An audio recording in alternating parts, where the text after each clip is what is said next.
pessoal, seja bem-vindo ao canal Alta Performance Ciclismo, Cris Silva aqui. Bora falar de Vuelta hoje, sexta etapa, chegada ao alto, algumas mudanças importantes acontecendo no dia. Foi uma etapa bastante movimentada, bastante estratégica também. Eu vou trazer para você o resumo e vou trazer também um pouco da minha opinião. Eu falo um pouco porque se eu fosse falar tudo o que eu penso sobre o que vem acontecendo e o que pode acontecer, dava aqui mais de 1 hora de vídeo.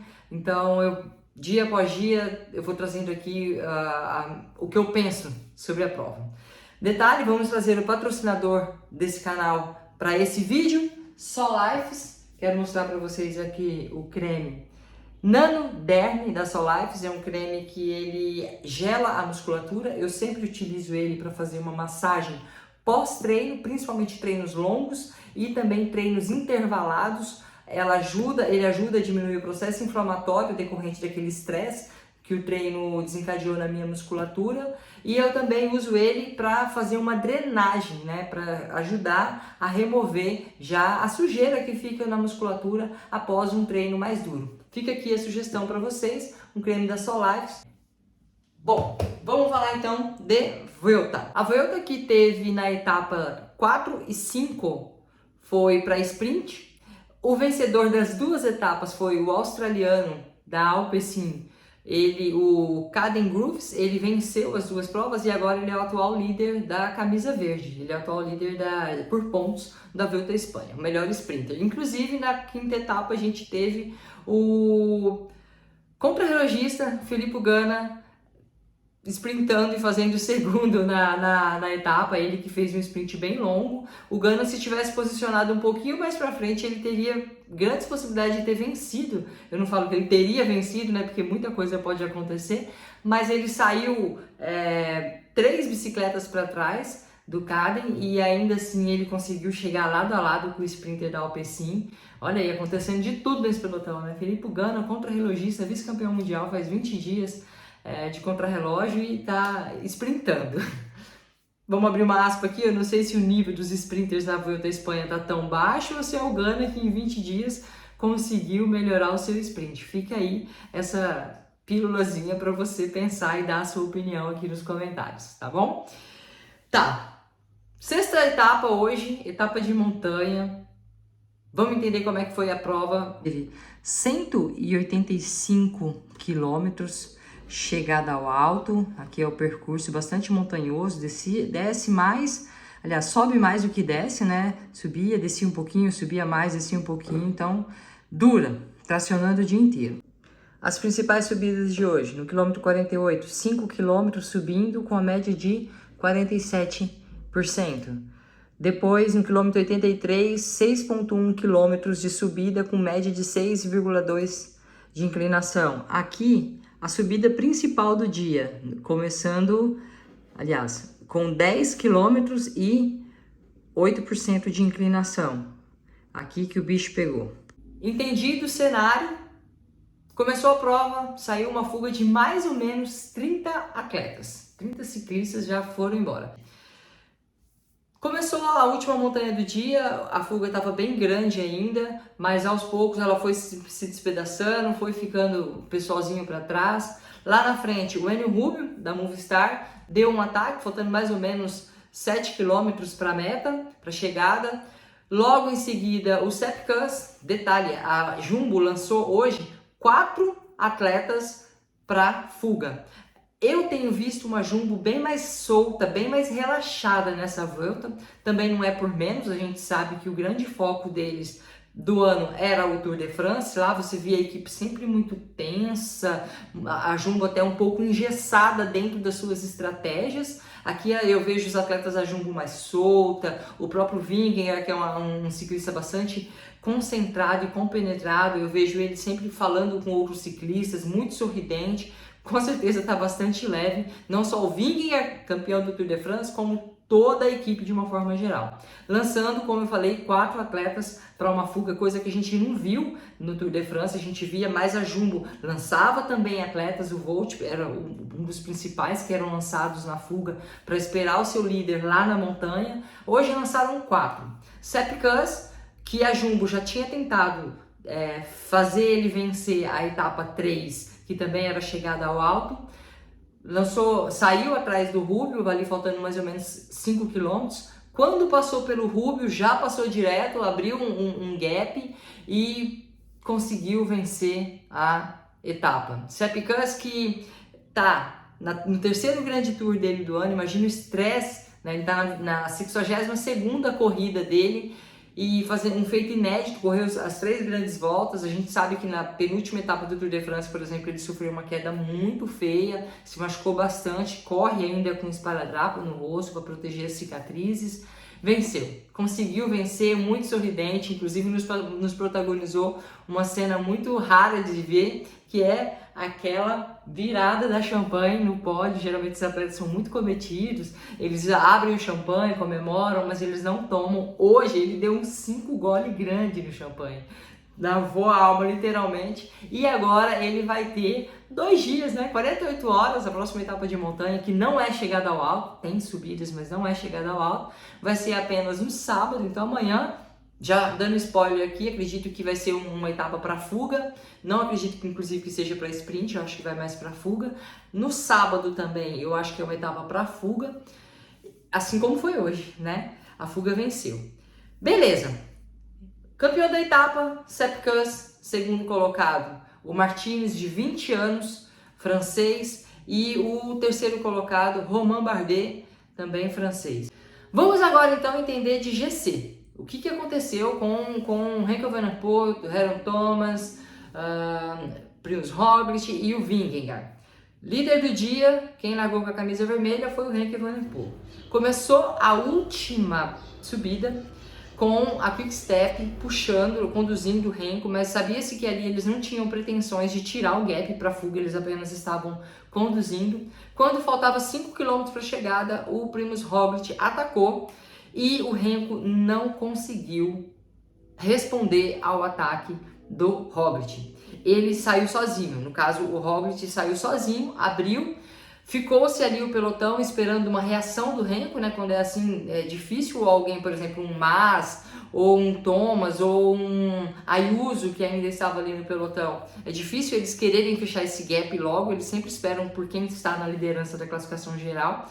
O Remco não demonstrou reação, logo, esperou-se ali mais ou menos um quilômetro, o Henrique Mas saiu, ele deu uma acelerada e ele conseguiu sair desse pelotão junto com o Vingegaard na roda. Então lá na frente, aí eles encostaram no Roglic, ficou o Vingegaard, Henrique Mas, veio um gregário da Jumbo, né, que estava escorregando, eles pegaram o gregário da Jumbo, o gregário da Jumbo ficou levando, e o Remco lá atrás tinha um gregário ainda para tentar fechar esse gap. Mas não é nem questão de gregário, tá? Não é nem questão de equipe, não. Porque às vezes o pessoal fala assim, se o Pogacar tivesse uma equipe mais forte, se o Remco tivesse uma equipe mais forte. Não, o Remco não tinha para fechar essa diferença hoje. Quando o Roglic acelerou, ele não tinha. Ele falou que ele não sentiu as pernas boas quando o pelotão deu uma desacelerada. E aí quando o Roglic acelerou, ele não tinha para acelerar junto, então ele preferiu ir no passo dele. E nisso eles foram abrindo. Chegou a abrir ali mais ou menos uns 40, 45 segundos de diferença para o Remco. Logo, Roglic, Vingegaard e Mas despachou o gregário da Jumbo, deixou ele para trás e seguiu os 3. Faltando mais ou menos uns 1 quilômetro mais ou menos para a meta, eles ainda deram uma aceleradinha, o Henrique Mas não conseguiu sustentar aquela intensidade com os dois, o Roglic e o Vingegaard foi embora, abriram a diferença. O Remco lá atrás, ele veio em uma progressiva para fechar essa diferença, ele conseguiu diminuir um pouco o gap, acabou ficando 32 segundos, chegou 32 segundos atrás do Roglic, essa diferença que chegou a ser quase 1 minuto, então no final ele ainda fez um progressivo, ou o Roglic e o Vingegaard deu uma afogada, né? Não sei. O Ayuso teve um final de etapa muito bom, ele que tinha ficado para trás, ele ainda conseguiu passar o Henrique Mas e chegou apenas 7 segundos de diferença do Roglic e do Vingegaard. O Henrique Mas, que saiu junto com o Vingegaard e com o Roglic, acabou sendo ultrapassado ainda pelo Cian da Bora e pelo João Almeida e pelo Ayuso, né, da UAE. Então, olha, o Henrique Mas deu uma pifada geral. Bom, foi assim que se desenrolou a etapa, os resultados. Classificação geral agora, como que tá? O Lenny Martinez, da FD Jux, ele tá com apenas 20 anos, ele tá na liderança da Vuelta. O Sepp Kuss está em segundo lugar, a 8 segundos atrás do Lenny Martinez. Mark Soler, da UAE, ele tá a 51 segundos. Depois tem o Wout Poels, da Bahrein. Enfim, tá bastante confuso ainda. Mas fato que na briga do GC, mesmo o Renko tendo tomado o prejuízo que tomou hoje, caindo 8 posições na classificação geral, ele ainda, na teoria, entre o GC, ele é o melhor colocado, ele está na 9ª colocação. Vamos ver aqui, está 5 segundos atrás do Vingegaard, está 3 segundos na frente do Henrique Mas. Então teve uma mudança ali na classificação geral, mas a gente sabe que os candidatos a GC ainda não estão, né, na briga direta, até porque é muito pesado você carregar a camisa desde a primeira semana. O próprio Renko falou, quando ele venceu a etapa 3 e pegou a camisa, que ele não ia se estressar muito se alguém que não tivesse numa briga direta pela classificação geral pegasse essa camisa nas próximas etapas. Mas eu acho que o que ele não contava, na verdade, era ter tomado esse prejuízo que ele tomou hoje do Roglic e do Vingegaard, e até mesmo do Ayuso, e por aí se vai. Vamos a algumas análises aqui então, algumas linhas de pensamento que eu tenho para trazer para vocês. O primeiro ponto é assim, o Renko falou que talvez hoje tenha sido um dia ruim para ele.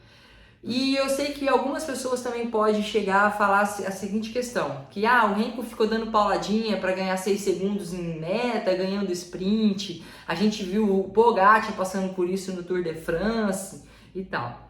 Pessoal, é o seguinte, eu não vejo o cenário igual. Eles podem ser semelhantes, mas existe muita diferença nesse caminho.